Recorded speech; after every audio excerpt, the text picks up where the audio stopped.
All right, we're back with a very much delayed review of Falcon and Winter Soldier, Episode 4, Season 1. The whole world is watching. I didn't watch this until literally Wednesday, but it was well worth the wait, and completely my fault that this is as late as it is. But we're finally talking about it today. I'm very excited to talk about this because, again, I just got done talking about it, or just got done watching it on Wednesday, and I wanted to get your guys' 2 cents. But as always, joining us, Doc Chris Mueller at BR_Doctor on the Twitter machine. Chris, what's going on, dude?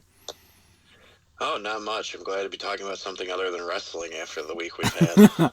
And that is exactly why I had to delay this, because I was just busy with everything else. We all were. It was just a crazy week. But I was very happy on Wednesday to sit down and watch something that wasn't wrestling related, and I very much enjoyed it as a result. Even though the episode itself, regardless, would have been great. But Phil, you're back as well. Phil Lindsey from the Twitter machine at PhilDL616. Phil, welcome back, my man.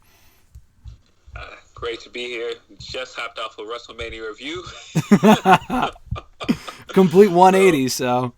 Yeah. So we'll talk about some Falcon. Refresh from all this wrestling talk.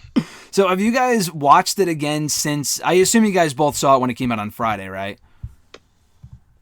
Yes. Yeah. Yeah. It's a little bit fresher in my mind because I just got done watching it, but I had a lot of questions regarding what happened, and that ending was fucking unreal. Was this the best episode they've done to date? Phil, I'll start with you. Do you think it was, or do you think it is in competition with one of the other ones they've done so far? Man, I think they have managed to get better every episode somehow, and this absolutely, I think, is the best episode so far. Mm-hmm. Because I feel like you could tell somebody why Sam should be Captain America, but this episode, in so many ways, explicitly shows you why he should be Captain America. 100%. What about you, Chris? Do you feel like this is the best episode yet, too? Because I completely agree with what Phil said, that it just gets better and better as we go along. It's like, we had a good first episode, a solid first episode. Second episode was better. Third episode was great. And this one was just fantastic. But, yeah, I completely agree with what Phil said. What about you, Chris? Yeah, I mean, this show does manage to keep getting better and better, and the amount of stuff they packed into this episode made it feel so much longer than it was. But it just felt like they managed to address several different things without making it feel like they crammed too much into the script. So, yeah, this one moved along at a nice pace and had a lot of interesting stuff happen.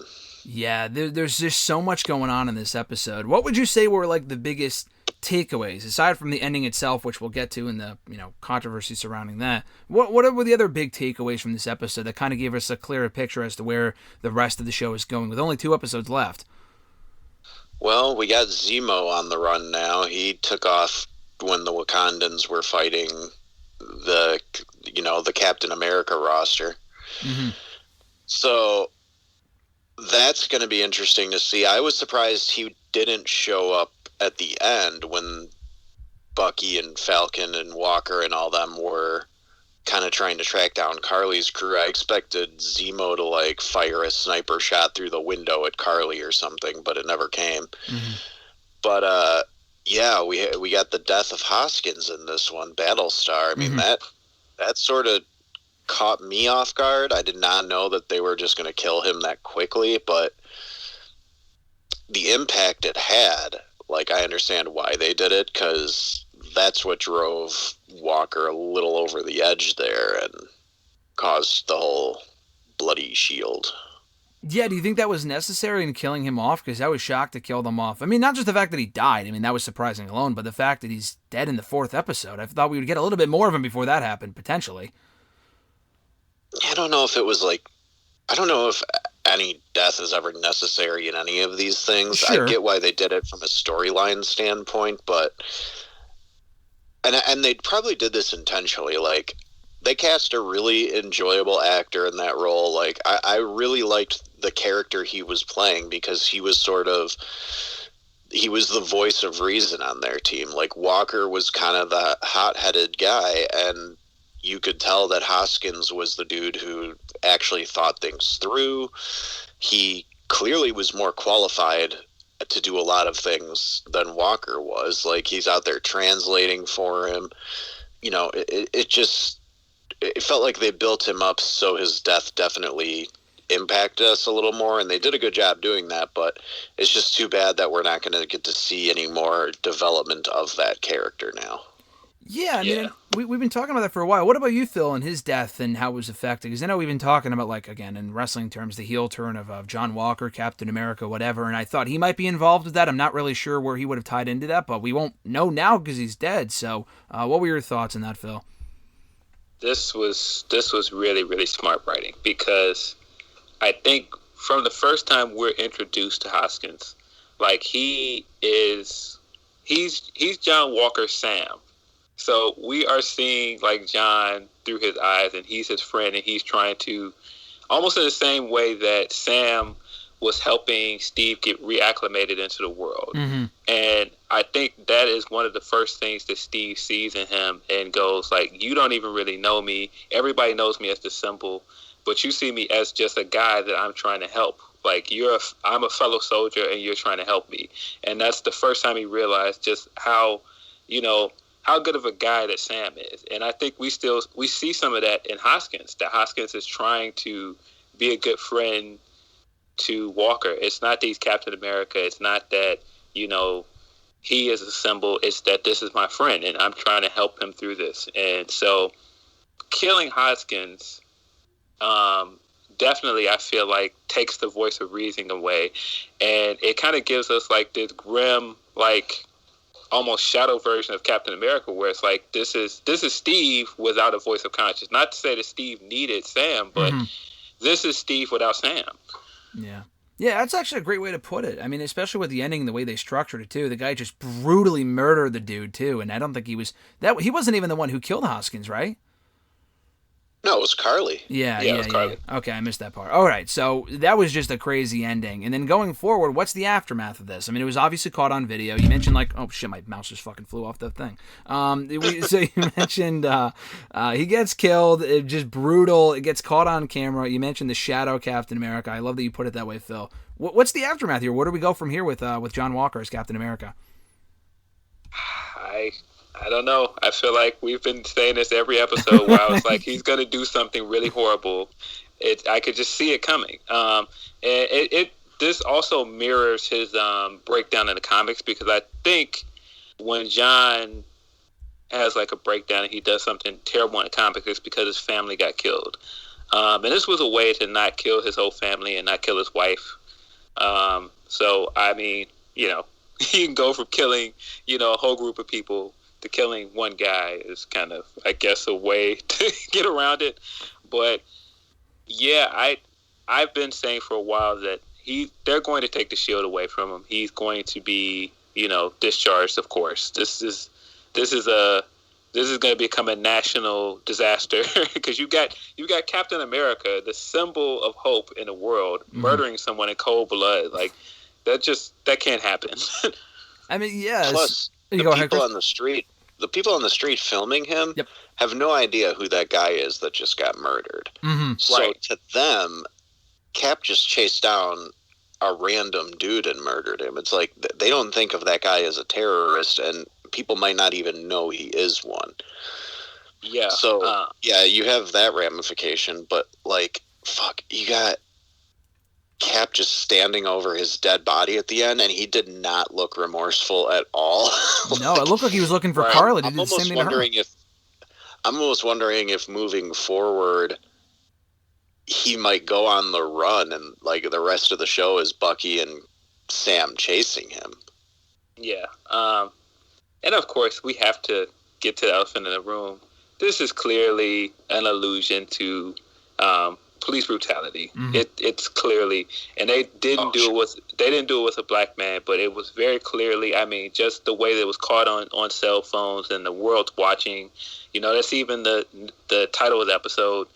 All of that stuff is clearly an allusion to that. And that's why I say this episode was so incredibly well written. And I mean, there were so many people that were saying, oh, MCU doesn't do thought-provoking stuff well, or they don't do political stuff well. Well, this show shuts everyone up. Yeah.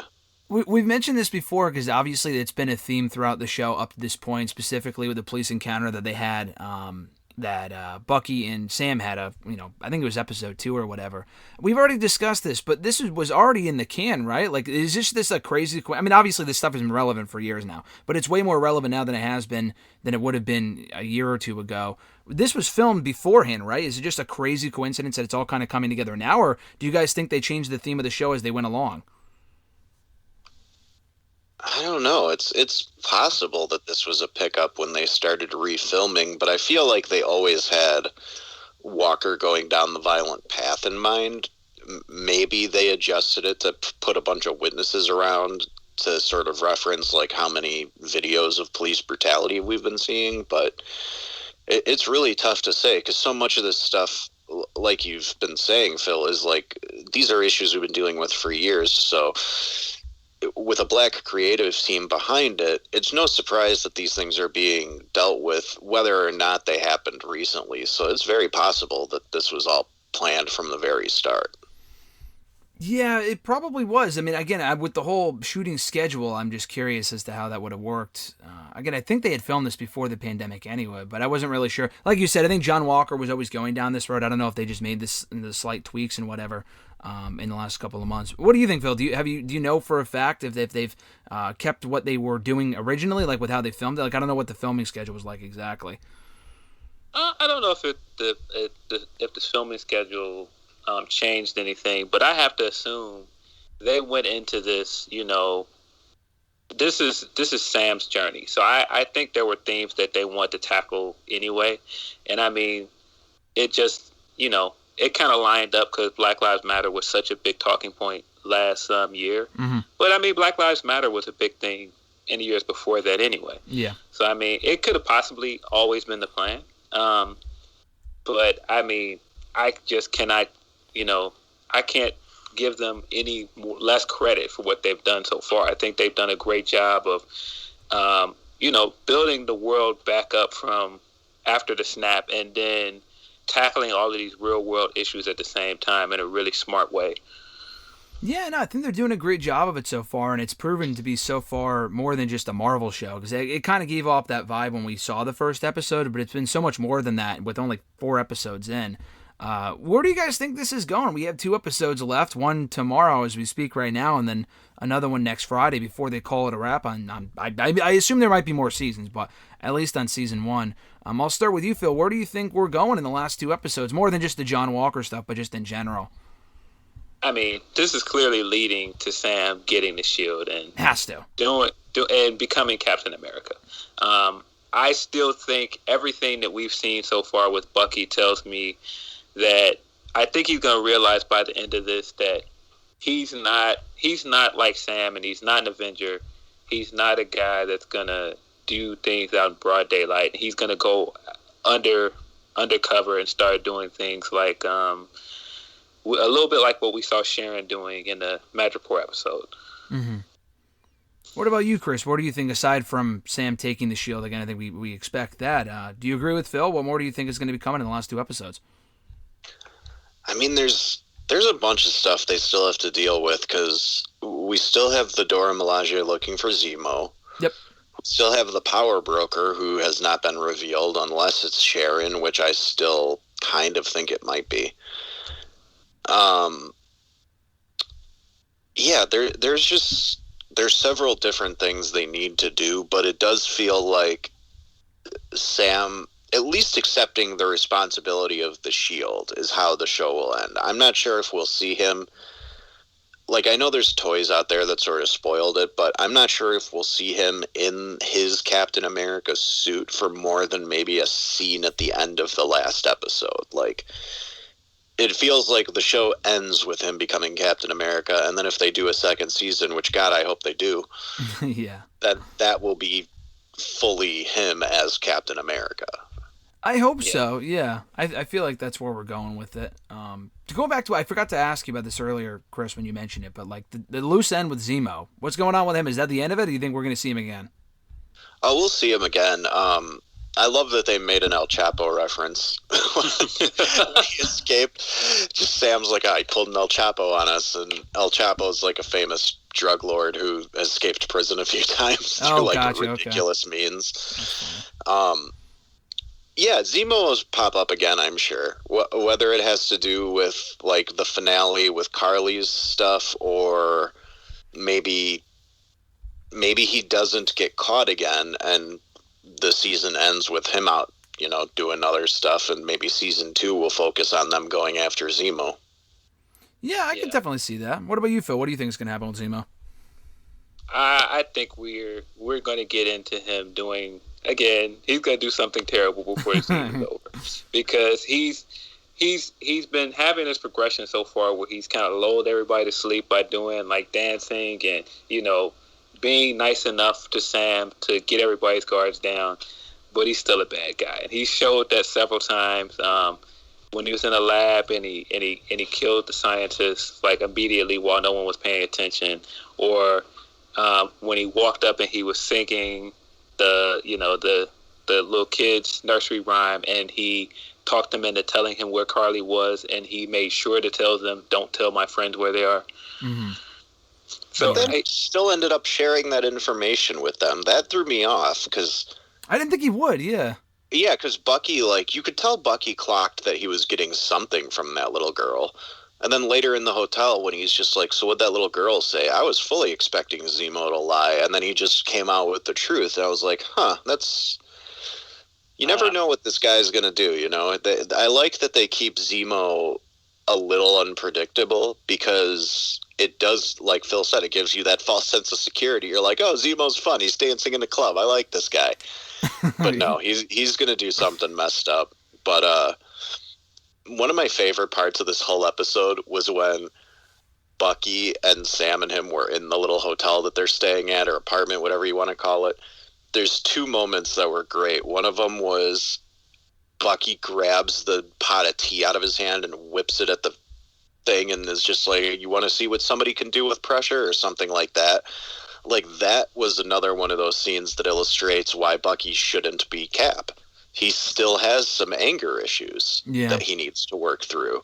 And he's a little more used to just using force to get what he wants, because that's what he did all that time as the Winter Soldier. So I thought that was a nice little illustration of how he's still not in the right mindset to take that role. But then a few moments later, when Sam is just like, don't let him do that head tilt thing, or whatever he does, and Zemo just like looks at him like, oh, do I do that?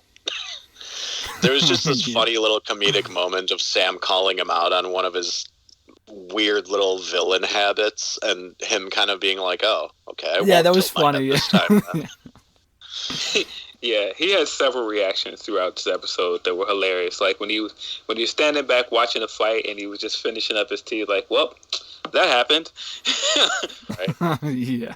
I loved the beginning of that fight, too, when Sam's like, we should do something, and Bucky just looks over at Walker getting his ass kicked. He's like, looking strong, John. Like, he was enjoying watching Walker get his butt kicked for a minute before he jumped in. But that fight, my God, just watching the Dora Milaje come in and school everybody was awesome. Yeah, that was fantastic. That had to be the line of the episode. John getting mopped up by the Dora Milaje, and then afterwards going, they weren't even super soldiers. Oh my God, yeah. Like, he was on the verge of tears, man. And he acted the hell out of that scene, too, because, like, the disappointment in his voice, knowing that he just got his ass handed to him by somebody who's not even stronger than him. Like, yeah, they did that really well. Yeah. You could tell that's the moment he decided to take the serum. Yeah. Let's talk about that. Does he have the serum now? Or you said take it as in, because he took it off the ground. He doesn't have it in him currently, do you know? No, he took it. He definitely took it.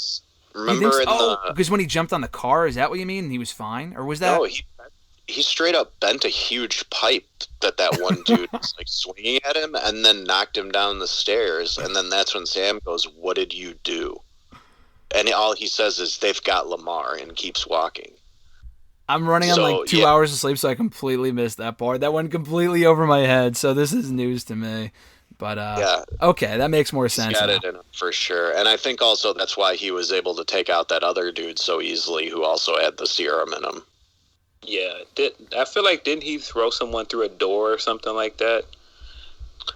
Well, he busted through a door, like, right after Lamar got taken.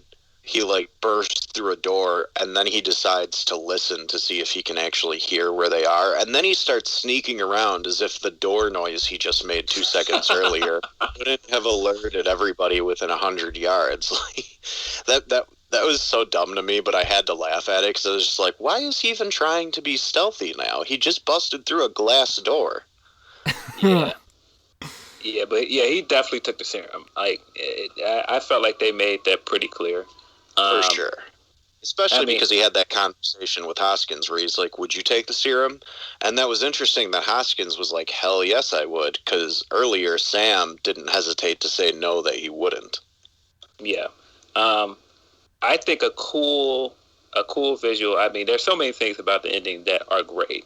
But there's a very, very interesting nod to Civil War here. And that's that, of course, we know in the movie, Cap holds the shield over his head and he smashes Iron Man's arc reactor and he lets him live.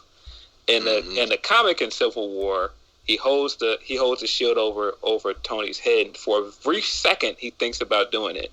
And everyone's watching, and like a police officer and I think it was like a fire marshal and a bunch of other guys jump on him and stop him. And that's a clear nod here of John raising it over this guy's head and still going through with it and murdering this guy.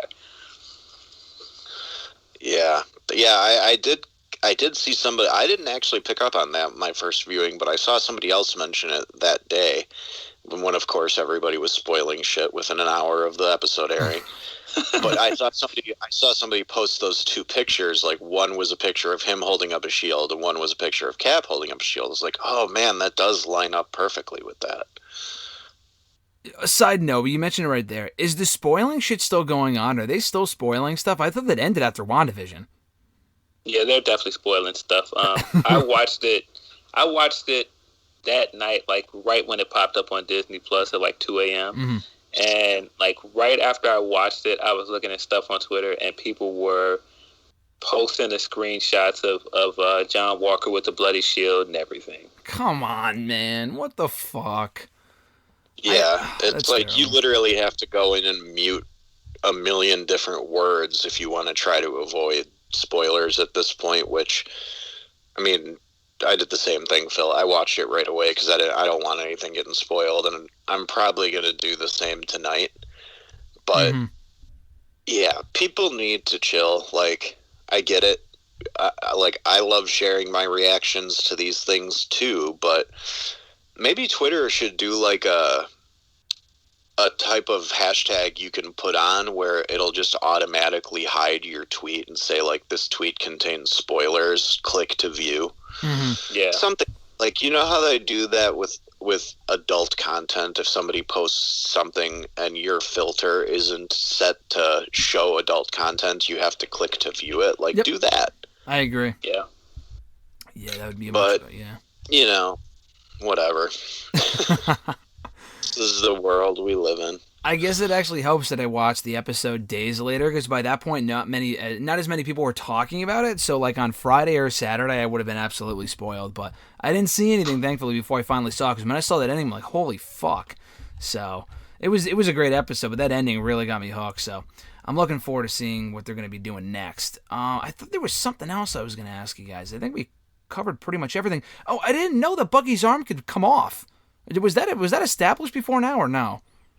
Yeah, because remember when we see him in Wakanda and they bring him the arm, you get tattooed. What we didn't know is that they put a failsafe in it to disable it. Okay. And I thought that was a cool scene because when you compare that to the scene at the very beginning where she was testing him to make sure that the cold words didn't work anymore, and then you come back to the later after he betrayed their trust and she disabled the arm. It was almost like, I know some people read it like they never trusted him, but no, it's not that they didn't trust him. It's that, we would be foolish to give you a weapon and not have a plan if things go awry. Mm-hmm. What about you, Chris? You know, what were your thoughts on it? I was talking to Jeff about this a little bit, and when I saw that scene, I never even looked at it as a failsafe. I just looked at it as the arm is naturally meant to be removed for maintenance, cleaning, whatever you want to call it. And she's just so badass that she was so accurate with her strikes that she just was able to take it off in an instant because she's that awesome. Like, that's how I saw it. Maybe it's a fail-safe thing, because they did have a spot where Sam said, like, did you know they could do that? And he goes, no, as he's putting it back on. But, like, when I watched it, I was just like, oh, man, she's just that good, where she just knows exactly where to hit to do what she needs to do. Yeah, but I mean, these are also Wakandans, and I mean, when you think about it in the context of that way, like, these are people that have kept their entire country secret from the world. They are people that jumped back soon as Zemo jumped back on the board. They were immediately looking for him. You know, they handled things their own way, so it didn't surprise me at all that they had a failsafe. Yeah, no, I thought that was interesting. I didn't know that was already established that he could take the arm off. I thought that was cool too. I think we covered pretty much everything. Was there anything else from this episode that stood out to you guys aside from what we already discussed? Yeah, there's a few things, actually. I go ahead. That opening scene in Wakanda was awesome. Yeah, that was cool. Yeah. Sebastian Stan acted the hell out of that. Like, just watching that terror take over his body because he thinks those words are still going to activate him. And then the moment she says the last word, like, all of that melts away and you just see this smile come across his face. Like, that's the best acting he's done in the whole Marvel series so far, was that one scene. Yeah, that was a great scene. I was glad they kind of kicked off with that. It kind of set the stage for to kind of go off of that cliffhanger from, was that last week or was that the week before with AO? That was last week, wasn't it? It feels like it was forever ago, or 2 weeks ago at this point, I guess. Yeah, that would have been the episode before this when she showed up at the end. Okay, it feels longer just because we're talking so far afterward, but that makes more sense. Yeah. What was the other thing? I love how they established her relationship with him and just, like, now we understand her and Bucky's, like, ties a little bit better. But there was a bunch of little things in this episode, like the fact that the Dora easily could have taken his shield and decided to leave it with him was a little surprising to me. Yeah. But, you know, I guess at that point they're just like, whatever, it's just a shield. It's only a little bit. But there was something else here that I had written down too. Oh yeah, so they talked about when Walker and Hoskins are talking in, like, wherever they are, a little train station cafe or something. They mentioned that his medals of honor were actually awarded for something that he referred to as, like, the worst day of his life. But they didn't tell us what that was, so I'm almost wondering if the next episode opens with a flashback to show us what happened with him and Hoskins that would have been considered the worst day of his life. And they even made reference to the fact that they did stuff they're not proud of. So I'm wondering if they're going to establish that Walker has always had a little bit of a violent side and it was just hidden until now. I could see that. I could definitely see that. You don't think the serum is to blame for him just going... I mean, obviously his friend has died, but the fact he went completely fucking ballistic... I mean, he didn't just kill the guy, he just demolished him. That's not the serum, right? I mean, it seems like they're saying the serum amplifies whatever your existing... What was already there, right, yeah. So, like, Hoskins said. Steve was so virtuous that it just made him the ultimate American hero. You know, Bucky clearly had to have a lot of work done in order to get past his issues, which he's still dealing with. But yeah, for Walker, if he already had some violent tendencies, then it's going to bring that out of him even more, like it did for, I guess, the Red Skull is probably the closest comparison we could make at this point. Yeah. I kind of read them saying that the serum amplifies in a way that, you know, power doesn't make the man makes the power, right? It's the same with the shield. You know, the shield does not make him Captain America. The man behind it does. And so I felt like this is how he would do things regardless if he had the serum or not. And we saw bits of that before when he slammed that guy against the wall and yelled, you know, do you know who I am? So he's been trending this way for a while. I don't think the serum made him more violent. I think he was already that way. I agree. That would make sense. But the other thing I wanted to talk about was Sam's conversation with Carly. That was such a good scene for Sam's character because everything he was doing was working. Like, Walker totally fucked that up, but he was getting through to her. He was making really good points, and it was almost funny to hear him take that approach to talking to her, because well, not funny so much as like it illustrates how good he is at talking to people and not just fighting. Like, his job counseling soldiers obviously has affected the way he approaches all this.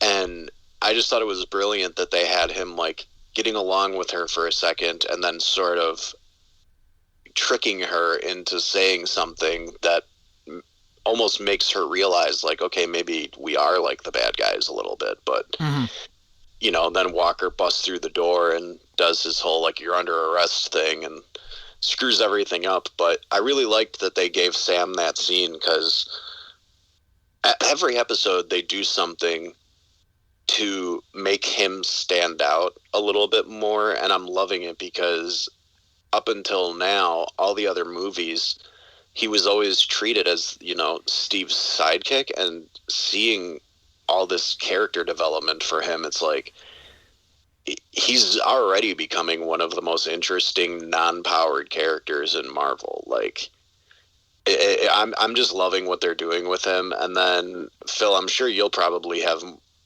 something a little bit better to say than I do about this, but Sam's sister, when she said, my world doesn't matter to America, like, that was such a powerful moment that I'm surprised more people aren't talking about it. Yeah.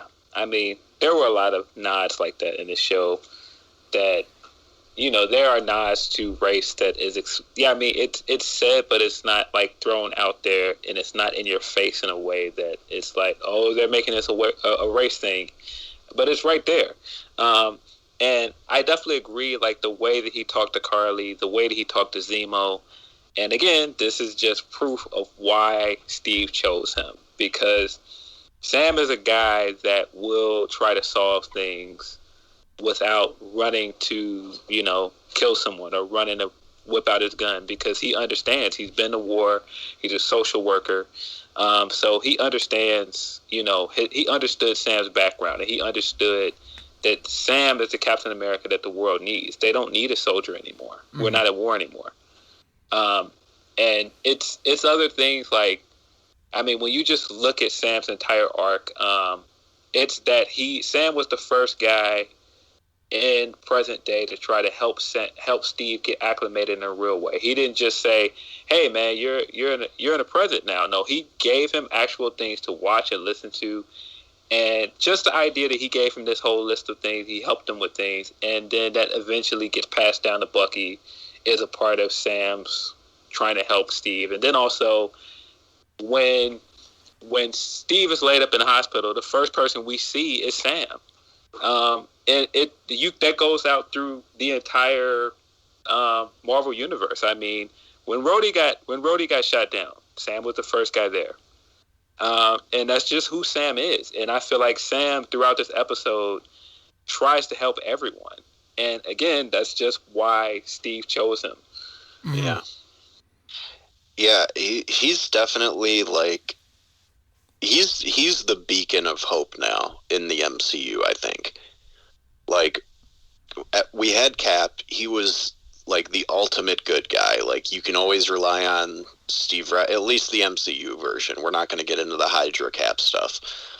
But like, the MCU version of Cap is just, he is the vision of hope that people need. And now it's Sam. And they're doing such a good job making Anthony Mackie into that character. Like, I love it so much. Like, we talked about this so many times. I was so worried that this was just going to be a Marvel punch beat 'em up type of show, and I'm so happy that it's so much deeper than that. And it's actually giving us like something to question, like where are they going with this and what are they going to do with that. And it's such a nice change from WandaVision, even though I love WandaVision. Like the fact that both shows are so completely different and dealing with these serious issues. Like the issue of depression and grief is a serious issue, not the kind of thing you'd expect Marvel to deal with. Mm-hmm. Now we're dealing with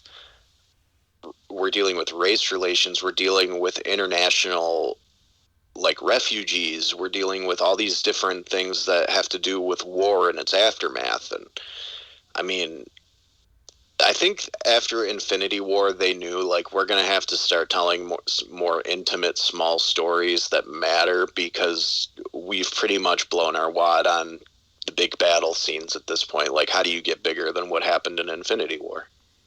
Yeah, no, exactly. I think the bar's been, safe to say the bar's been set pretty high for the Loki show in a couple months, because I'm not really sure what more they could tackle in that show that's as serious as the stuff we've seen so far. But they got so lucky with Anthony Mackie, because he has grown into such a leading man over the last 10 years. Mm. Like, if you go back and watch some of his older roles versus now, like, you've seen him mature as an actor. Mm. And now he's starting to actually get leading man roles, and it's great. Because I told you guys to go watch that movie on Netflix. Did either of you guys check that out, Outside the Wire? I haven't seen I it still yet. haven't watched it. Don't get me wrong, it's not like anything that should be winning Oscars or anything like that. It is a pretty stereotypical action movie in a lot of ways, but the way that they wrote the characters was super interesting, and Anthony Mackie is 100% different in that movie from he is to Sam. Yeah. He's really good in Hurt Locker as well. He's in something else that I can't think of. That he's matured a lot as an actor. Hero with Matt Damon too. That was like one of his early major roles where he was one of the main characters. Yeah. But yeah, I was really impressed with how well they built up Sam throughout this episode, and just how well he tried to handle every situation he was in, even the stuff with Zemo, and how Zemo was trying to twist everything to go, oh, well, you're a supremacist if you are a super soldier because of this. And he said, well, okay, does that mean you have to kill Bucky now? And he didn't have an answer. Mm-hmm. Yeah, that makes me think he's going to take a shot at Bucky at some point. Oh, he absolutely is. he absolutely is. Zemo coming straight in and shooting Carly immediately is totally who Zemo is. Zemo is going to try to kill every super soldier when he gets a chance. And he didn't even hesitate to put that serum down and start stepping on it. Like, you'd think a guy like Zemo might have in his head, like, well, the only way to take out all the super soldiers is to become one. Nope. Dude is completely dedicated to his cause, which is taking out all those people, and he stomped all that stuff except for the one that Walker found, like, instantly. I thought that was a really interesting character choice that they made. Mm-hmm. And I thought it was clear that he had respect for Sam, not hesitating for a second to say that he wouldn't take the serum. And I think maybe that will end up being what ends up causing Zemo to lose in the end, is he'll have a shot, but it'll have to, like, go through Sam, and he might not be willing to take it because he actually respects Sam. That's interesting. Yeah, that is interesting. Or it'll be Sam who talks him down. Like, Zemo, for all his evilness, is a smart, semi-rational guy at times. Yeah, if they show him trying to get through to Zemo like he was about to with Carly, maybe that's a non-violent way that they can end this and put Zemo back in a cell until they're ready to use him again. Or, I don't know. I also feel like the end of the show might end with Zemo still out there in the wild, and that season 2 will be about getting him back in prison. Yeah, I definitely feel like Zemo's going to escape in the end, and I think this is going to go back to why we didn't want Bucky to be Cap, because Bucky kind of helped this happen. And so, yeah, I really think there's something to the idea of Zemo being on the loose and Bucky and Sharon going off to look for him. You know, I actually went back and watched the first Captain America. Not the whole thing. I fast forwarded to the scene where Bucky falls off the train and dies. Yeah. Well, not dies, but you know. Yeah. Yeah. And I did that because I was like, I can't remember how Cap reacted to losing his best friend. And I was like, did he go a little nuts and like throw a Hydra dude off the train? I can't remember. And no, like they just show him looking extremely sad that he fell, and then it jumps to him in a bar realizing that he can't get drunk. So, like, there's a big juxtaposition in how him and Walker both reacted to the deaths of their best friend. Mm-hmm. And I just love what they're doing with these characters, man. Like, this show has just totally caught me off guard, and I love it. It's great. Yeah, but I mean, again, I think this is just such a clever way to talk about police brutality. And, you know, I feel like some people will go, okay, well, he did that because they killed Hoskins. No, he did that because he's insecure and he got upset that he was losing all episode, and that was the only thing he knew how to do was to kill him because he didn't have another out. Yeah. And I think that is the story here. And I think the way you can tie that back to police brutality is, I mean, there's so many things you can say about that. I mean, the way that some police officers have all the power in that situation, and they're only out in a situation where they might be in fear to just kill someone. It's right there. I mean, you know, I hate to bring it down a little bit, but we literally just had a story this week about, what was his name? Devontae something? I can't think of his last name right now. Yeah, I know who you're talking about. I don't know his last name either. You know, this stuff is not in our past. Like, yep. Some people seem to think that just because the protests aren't happening much anymore and we're not seeing these videos every day, it doesn't mean that this shit still isn't happening. So whenever I see somebody complain on Twitter, like, keep the politics out of my Marvel stuff, blah, blah, blah, it's like, you know, it's a lot more interesting if this is a reflection of our real world. And the only way to do that is to address these messy issues head on. So I love that this show is finding a unique way to present these issues in a way that makes sense to everybody. Like, a 13-year-old watching this might actually pick up on some of the subtle messages, even if they don't know what they mean. It's in their head. Yeah. And, you know, Marvel has a big responsibility by taking on those stories. If they're going to tell them, they need to do it right. And so far, they're doing it right. I'm very happy with how all this is turning out. And I cannot wait for these last 2 episodes. It's going to be so good. Oh, God. Yeah. Yeah, I can't fucking wait. The other thing that I think is really clever is the way that we see John Walker lose several times throughout this episode and how he gets upset and how he responds to it. It's a direct comparison to how we see Sam lose several times throughout the show. When he gets when the guy at the bank doesn't know who he is, he didn't flip out at that guy. He disarmed him. He disarmed him with a little joke, and he talked to him. Even though, you know, he threw a microaggression at him, he didn't get mad. Even when the police stopped him, didn't get mad. He just dealt with it regularly. This is a guy that is not in a place of privilege like John is. And every time John is embarrassed in some way, he can't handle it. Yeah. That scene when Bucky's kind of like getting in his way to stop him from going and arresting Carly, and he's like, so easy for you with all that serum flowing through your veins. It's like, oh man, he's so jealous right now. Yeah. He wants that super serum so bad. And I was actually a little intrigued by the fact that they had him question whether or not he should take it. Like, asking Lamar, like, you're not worried about what it would do to you?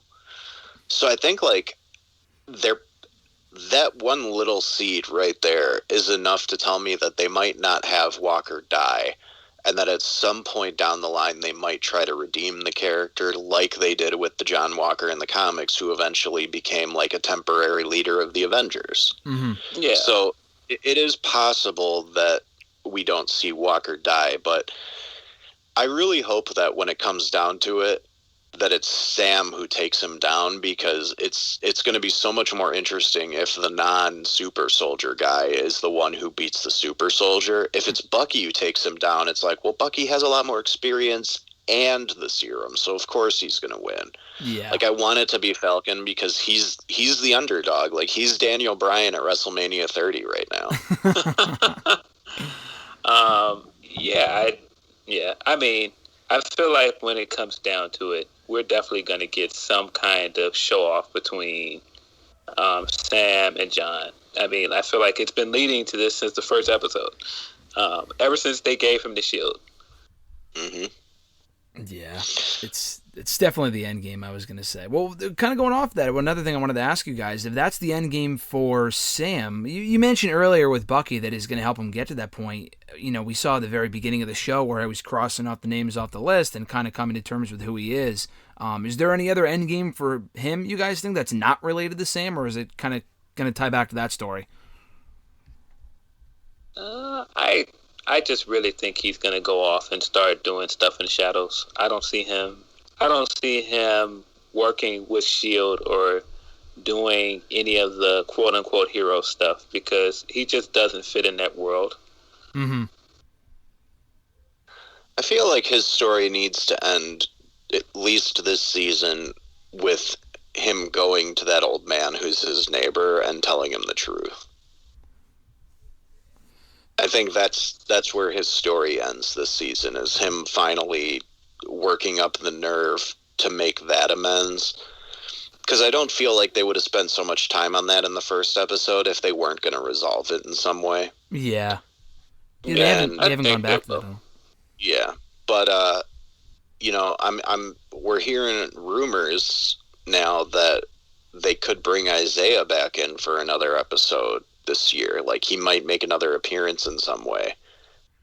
So I'm very curious to see what that would be if it actually happens. Yeah. I think they're gonna resolve the Isaiah stuff in some way. I think Isaiah's gonna be back after this, even if it's just like a small thing in another show or in a movie or something. I think he's definitely gonna be back. Yeah, I mean, we're pretty sure that Eli's coming back at some point, right? Like, oh, for sure. The Young Avengers, like, even if it's not the exact same actor, which it would be awesome if it was, because, you know, Marvel hasn't recast too many people, so it'd be great if they could keep that trend. It hasn't happened in a while.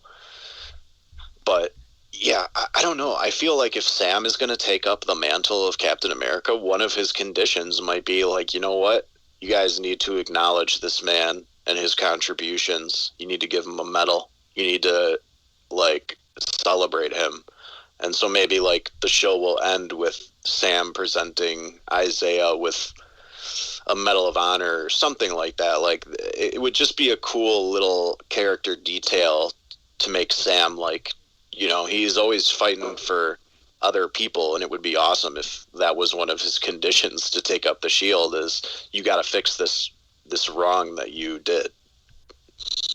Yeah, I could just see him going and, you know, talking to Isaiah on his own and not expecting the government to fix it, and he going out of his way to fix it on his own. Yeah, true. I mean, there's a million different things they could do with it. It's also possible that it's like he just goes to him for advice, like, hey, I got a guy with some serum in him that I'm going to have to do something to. You're another dude with serum, like, tell me what somebody would have to do in a fight to take you down, and maybe that's how he gets some kind of knowledge. I don't know, like, there's a lot they can do with this show. I mean, we haven't even talked about, like, do you guys think Sharon is the power broker? I know we talked about this last time, but I don't think so. I feel like that'd be too obvious, to be honest with you. I mean, they didn't mention the power broker too much in this episode. Just that one little text message exchange with Carly. No, yeah. I don't know. Like, at first I thought it was going to be this big reveal, and it feels like they're moving farther and farther away from the power broker being the main part of the storyline. I don't know. What do you think, Phil? Do you think it's Sharon, or do you think it's even a consequence? I think it's going to be somebody else. I still, like, it could still be Zola. The only reason why I don't think it's Sharon is because I think Sharon knows more than she's putting on, but I get the feeling she's just working off the grid. I don't think she's doing anything that malevolent. Like, I think her doing the whole, you're still doing the hero monologue is a red herring. I think she's not necessarily doing the hero stick, but I don't think she is gonna end up being a villain either. Yeah. We did see her in this episode. Very briefly, though. Yeah, helping with this. That was another thing. It's like she just has access to satellites. Like, come on.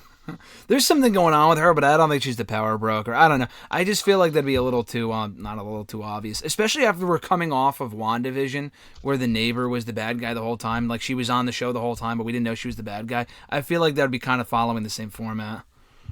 Oh, I saw one interesting theory. Somebody was like, we never saw, what was it? What happened to Red Skull after the Infinity Stone thing. Like, the directors kind of said, he's out there somewhere, so he might pop up again in the future. And somebody's like, what if Red Skull's the power broker? That would be nuts, but I don't think they'd go that way.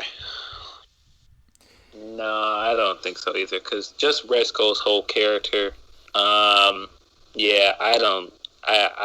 don't think he would do that. I'm not sure the power broker is. I mean, we still got this reveal that's supposed to be next episode that I'm still not sure it's going to be. Yeah, I don't know. What if there was something that I had been thinking about, which it goes against some of the things we know about the character, but what if all this is another crazy plan concocted by Zemo, where he's like, somehow from prison was pulling the strings and had the super soldier serum made because he knew that they would come to him for advice if more super soldiers came out. Like, his plans are always really complicated, so they don't necessarily have to make logical sense. But that was another thought that crossed my mind, is maybe he is the power broker secretly, but I don't know. Yeah, it's possible. I mean, I've seen rumblings of that. I just don't think, just because he's available to, and I guess it's an option because we didn't really see a send off in the Infinity War Endgame movies. I don't know. I just feel like the power broker is going to be like an actual person. You know what I just feel like he doesn't fit the mold for it. Not to say that we won't see him again. I just don't know if they would do that. So I don't know. I think it could be a familiar name that we're not thinking of. But I'm not thinking Red Skull, though. I don't know if that's a possibility. I mean, it's a possibility. I just don't think they'll do it. How awesome would it be if it was Justin Hammer and they brought Sam Rockwell back? That would be fucking awesome. I would love to see him come back. I'm not sure. Who are the villains we even still have alive at this point? Because it seems like most Marvel villains have died. Right. You could do Zemo. Now, I'm not saying they're going to. I think it's a little more likely than Red Skull, just because I had seen someone else say, like, when the bounty went out on, I think it was the last episode, not this episode, but the last one. Like, it went out very quickly, like, electronically, like something Zemo would be able to control if he's still in, like, the computer or whatever the fuck it was. So, are you talking about Zola? Why did I say Zemo? I'm sorry. Yes, Zola. The other Z-named guy. I'm so tired. Now I know what you're talking about. Yeah, I'm sorry. I meant Zola. My bad. Yes, Zola. That's who I'm thinking about. So that would be a twist if it was AI Zola controlling all of this. Maybe. With the text messages being sent and shit like that. Like, I don't know. It just seems like something that he would do, but I don't know. That's not my guess. I'm just saying I think he's more of a likely than Red Skull, in my opinion. But I mean, who do we even have alive at this point? From Cap's universe, or just at all. Just really any MCU villains that could potentially be the power broker if they go that direction, like somebody who's already established.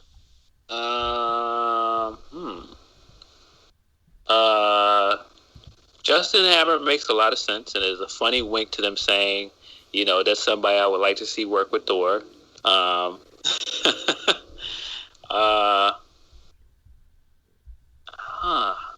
Like, Blonsky's still alive, but I can't see Blonsky being powerful. Well, we know he's coming back in the Hulk series, so I think that's probably off the table, the She-Hulk show. Yeah. But, like, if we look through, like, here, I got the movies open in front of me. I mean, the first Iron Man, Ironmonger or whatever, he's dead. Mm-hmm. Yeah, Stain is dead.